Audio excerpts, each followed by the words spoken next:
Hey everybody, so we obviously have a washer dryer, stacked washer dryer here in the Momentum in Mojo, and we're going to do a quick video on what we do to remedy a dryer issue we've been having.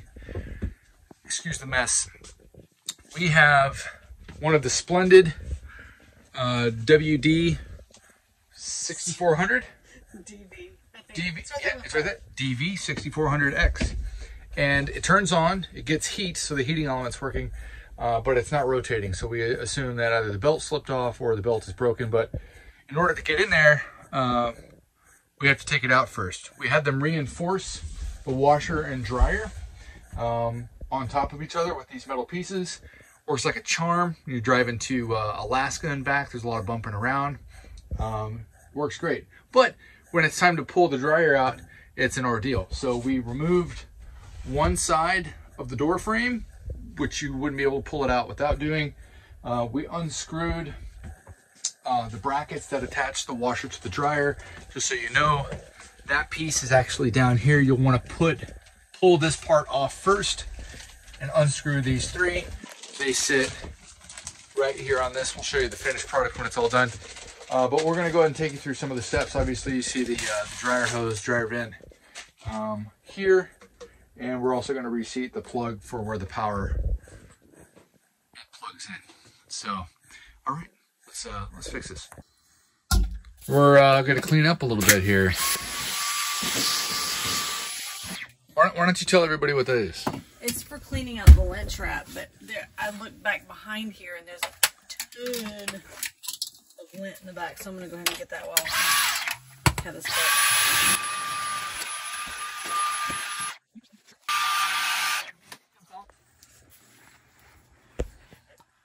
A little bit of lint to be expected after 18 months of use. All right, so we're going to take the top off. Obviously, it doesn't have any power to it. The heating element is down here. I saw a video where a gentleman had to replace the heating element. You would have to take a handful of these things off to gain access to the back. I do believe I'll be able to see the belt just through the top because the drum is accessible through the top. So let's see. All right, so after you unscrew the two back screws, you're going to push back and it will release the top of the... Hey, look at that, we're missing a belt on the drum. I wonder where it went. Do you think it came off, or do you think it... If it snapped, it'll be hanging out at the bottom of this thing. Ooh, this is... Look at this. Look at this. Look at this. Jeez.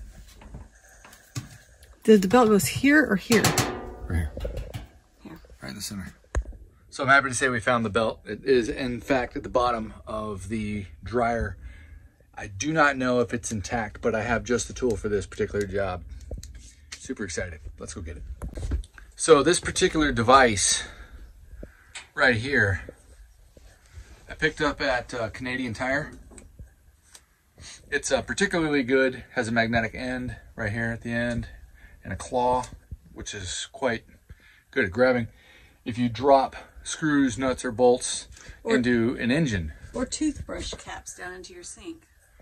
Ask us how we know. So now we're going to grab a belt. This thing will grab just about anything, so we'll see. We're going to put it to the test on this one. All right, let's do it. I'm so excited.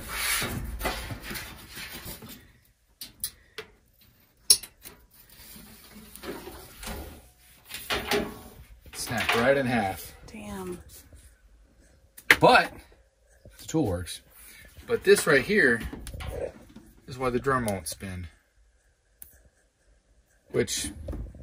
It's really weird. There's more challenging repairs, I assure you. Okay. 3 days later. All right, so we're back working on the Splendide, and we have taken the shell back off. And I'm going to tell you, we found some instructions that are fairly helpful. So we will we'll get you a link to this document if we can down below. But ultimately, what you're going to want to do is you might be compelled to start taking off the back on both sides. It's only on the left side if you're behind it looking at the rig or at the dryer. So you'll have 4 here, you'll have 1 at the top, one inside here and then two at the bottom. And you'll want to take those off first to take off the side. Right now what we're doing is we're cleaning it up a little bit before we start getting ready to put the belt on, which just came in the mail today.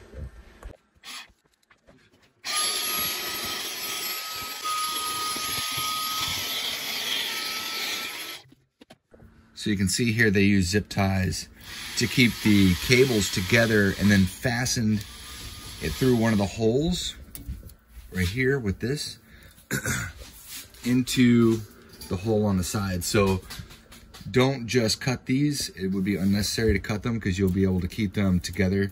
You'll be able to plug it back up to the side when you refasten it. All right, so here is after a good once over, after 18 months of use, there was a fair amount of lint and dust and hair and debris in here.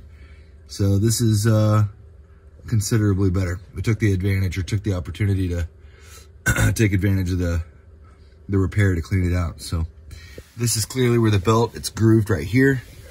And you can tell this belt is in fact grooved. So we're gonna go ahead and review our instructions and get ready to attach. All right, so per the instructions, it suggests to stretch the belt out by putting 2 feet in the belt and providing steady pressure. I'm not trying to break this thing, I'm not trying to work out. It says move it a few inches, stretch it. Same thing, rotating throughout the entire belt. Steady pressure.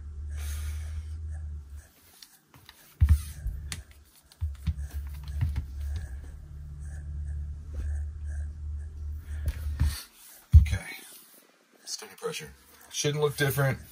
Maybe it looks a little bit more, I don't know, a little flatter, a little less folded up, but let's connect it. So probably the most nerve-wracking part of this is getting the belt around the drum, which is supposed to fit in between the control panel and the front panel. You actually need to pull this back. There's a space here to get this down through the bottom. You can see it is a tight fit. Can you go the other way with it? Yeah, that way.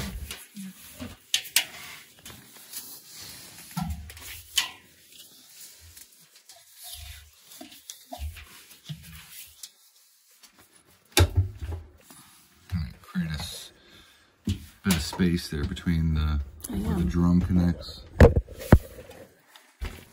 That's how you get the belt through. You separate the drum. When you're done and you have this shimmied over to the middle, place the drum back where it's gonna fit right back in. Super, super snug. It will fit right like it's supposed to. From here, you will actually want to, this is where you stretching the belt is important. We have a little bit of distance here, probably a few inches, to get the belt down to the motor shaft, which is right here. So I'm gonna work on getting this stretched down to it. I'm gonna hang up the camera for a second and see if I can get this connected. And this is what it's supposed to look like. It is not easy to get around the motor shaft. Stretch it out real good when you have it down by your feet. Mentioned in one of the first steps.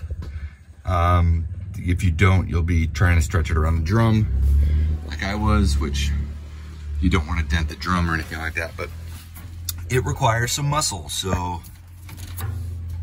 come with some energy. All right, so now we're gonna put it back together, but in the meantime, I'm gonna move one of the outlets over here just because it's better connected. And so I'm gonna do that real quick, and then we'll show you the final product. We're gonna put the shell back on. We're gonna we're gonna connect the heater hose and the power. Before we put it up onto the washer, we're gonna make sure it actually spins and does its job. Just a little bit of quality checking. So before you you go through the hassle and for some reason it doesn't turn on, you have it down here on the floor. So we'll see you in a minute.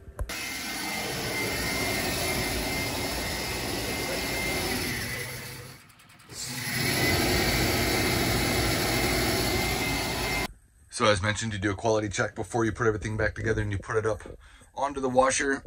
So if there's anything not working, you can address it while it's down here and you're not back and forth with it. So you just saw that it rotates back and forth. Everything's good. There's no weird sounds. There's no shorts. Everything's doing what it's supposed to be doing. We're going to put the shell back on, place it back on top. As I'd mentioned, I talked about the outlets. I'm going to switch those quick. And then we'll be doing laundry. It's also worth mentioning that no matter what you're doing to it, even if you're just putting the side back on, unplug it. You don't want to find a live wire the hard way. This is where the power goes in. You have your grounding wire, live wires, negatives, positives. You don't want to inadvertently find out that a wire is live the hard way. So make sure that you're always unplugged, even if you're just putting the side in. So doing this in reverse, a little bit faster to do it without having the camera up. When you take this side panel off, it slides back and up. So you're literally just going to go in reverse of that. You can see the tabs at the bottom where you'll fit them into the groove. And we're going to close the side. This piece will actually fit up under here and slide it forward. You can see here, it's now in the groove. It's in it. You'll just slide it forward and you will align the screw holes to where they're supposed to be. These are what I was talking about earlier with the tabs. Instead of cutting these, you can simply clip them back in. And now the cables are up out of the way. They're not going to rust on the drum as it's spinning. You might want to do it after you screw it in so it doesn't pop out on you like I did, but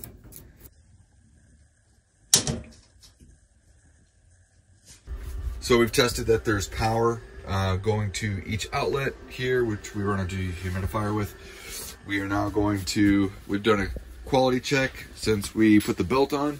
We're going to place it on top of the washer. Mandy is going to hook up the dryer vent hose as well as plug it in while I lift it up, and then we will fasten it to this and continue installing it.